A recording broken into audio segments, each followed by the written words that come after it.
Poslušate Lahkonočnice, pravljice sodobnih slovenskih pravljičarjev, ki jih berejo pripovedovalci iz doma starejših občanov. Medvedov rojstni dan. Medved se je prebudil. Bil je ponedeljek. Je pomlad ali zima, se je vprašal. Vstal je, se pretegnil in stopil iz brloga. Še vedno zima. Naj grem nazaj spat. Kaj, če je pomlad za naslednjim grmom? Šel je pogledat. Za naslednjim grmom ni bilo pomladi. Le kup snega je tičal tam. Sprehodil se je skozi hudo hosto. Na takih otožnih zimskih sprehodih je venomer prebneval eno in isto. Bil je čas njegovega rojstnega dne. Na svet je prišel po zimi, toda njegova mama si ni zapomnila kdaj, zato nikoli ni praznoval. Potrpljenje se bodril, vsak pride na vrsto. Toda nesrečna želja je klovala naprej. Nobenih daril, nobenih voščil med stresanjem šape, nobenih zabav presenečenja. To niso misli za medveda, si je rekel in se odpravil k sovi na čaj. Diši, je zavohal, ko je hlačal mimo Kosovih. Pečete piškote? Ne, je odvrnila Kosovka, ki je skakljala okoli svojega doma. Nikoli ne pečem piškotov, sploh pa ne po zimi. Krasno je kramljati s tabo, medved, vendar me zebe, zato grem nazaj noter. Kosovka je zginila v duplino.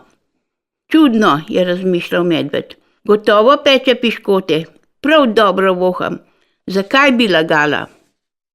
Kaj pa če, je pomislil. Ah, ne, je odmahnil s taco, da bi meni pripravljali zabavo presenečenja. Prigazil je do sove, potrkal. Kdo je? Je vprašala sova nejevoljno. Jaz, je odvrnil medved, prišel sem na čaj. Prav, se je slišalo iz sovinega dupla, vendar sova ni odprla. Kaj pa počneš, botra? Je vljudno vprašal medved čez čas. Presneta križanka, ne morem se spomniti, kako se z drugo besedo reče prireditvi. 6 črk, prva je Z. Samo še malo, medved, na robu kljuna jo imam. Kar v miru, botra, grem naokoli pa pridem nazaj. Medved je gazil naprej. Prireditev na Z, 6 črk, je razmišljal. Zabava ga je prešinilo.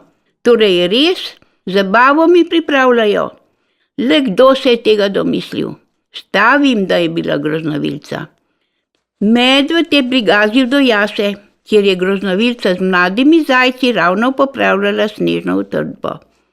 Stoj, je zavpila, ko je zagledala medveda. Ne moreš naprej. Seveda ne, je vedro odvrnil medved. Nikar ne skrbi. Saj vem, prezgodaj se zbudil in niste še pripravljeni. Prisežem, da nisem niti pomislil, a kaj sploh blebetam, kar lepo domov bom šel in počakal. Medved je pomežiknil in odklačal. Groznovilca je skomignila, od nekje je priletelo. Plop! Naravno sutilnik jo je zadela ogromna kepa. Mladi zajci so začeli snežno bitko. Na jaso je priletela sova. Si morda videla medveda? Je vprašala groznovilco. Sem in čudno se je vedel. Rekel je, da bo prišel nazaj na čaj, je bila zaskrbljena sova. Vendar ga ni bilo. Upam, da ni zameril. Nisem se mogla spomniti, da je prireditev lahko tudi zabava. Koma je sova odletela, že je priskakljala Kosovka. Strašno slabo vest imam, je hitela razlagati groznovilci. Pekla sem piškote, pa je prišel medved. Kadar se sredi zime zbudi, je najbrž hudolačen. No, kaj sem hotela? Če bi mu ponudila piškot, najbrž ne bi ostalo pri enem, saj veš, kaj mislim. Zato sem pač rekla, da jih napečem. Kosovka se je nelagodno prestopila. Najbrž ve, da sem se zlagala. Je zavdihnila in odletela. Groznovilca pa je zamišljeno strmela za Kosovko. Plop, kepa je zadela v obraz. Stop, igra, je zavpila. Mladi zajci so počasi drug za drugim odskakljali domov. Groznovilca pa je premlevala sama pri sebi. Nekaj čudnega se mi suče okoli medveda. kot bi imelo kaj opraviti s piškoti in zabavo. Nenadoma jo je prešinilo. Je medved sploh že praznoval rojstni dan? Ne spomnim se. In en rojstni dan več res ne moreš škoditi. Stekla je domov, poiskala rdečo pentljo ter je zginila v zimsko noč. Ustavila se pri Kosovih in potolkla po deblu. Kosovka je zaspano pomolila glavo iz opline. Ima še kaj tistih piškotov? Imam, je rekla Kosovka, nekako mi niso šli v slast. Pri vsakem grižljaju sem se spomnila medvedove lakote. Groznovilci je dala polno škatlo. Groznovilca je gazila skozi zasneženo hosto, dokler ni našla, kar je iskala. Staro votlo drevo. Opazila ga je že poleti. Iz žepa je potegnila veliko rdečo pentljo in jo zavezala okoli debla. Zadovoljno si je v soju mesečine utirala pot do medvedovega brloga. Medved je sedel na postelji. Preveč otožen je bil, da bi zaspal. Groznovilca mu je v naročje potisnila škatlo s piškoti in mu zatolila uho. Vse najboljše, medved. Medved jo je presenečeno pogledal. Pridi z mano, ga je zvlekla iz brloga. Piškote bova pojedla pozneje. Medved je sledil, ni bilo daleč. Luna je med prezebljimi drevesi sijala naravnost na veliko rdečo pentljo.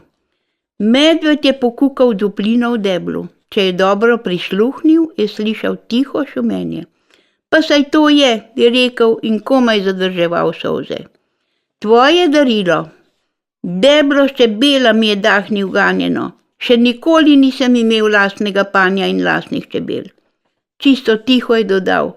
In lastnega rojstnega dne. Tudi tega nisem imel še nikoli. Pravljico napisala Jana Bauer, pripovedovala Mari Klešnik. V deželo princesk, zmajev, gozdnih vil in ostalih čarobnih bitij ste vabljeni na lahkonočnice.si.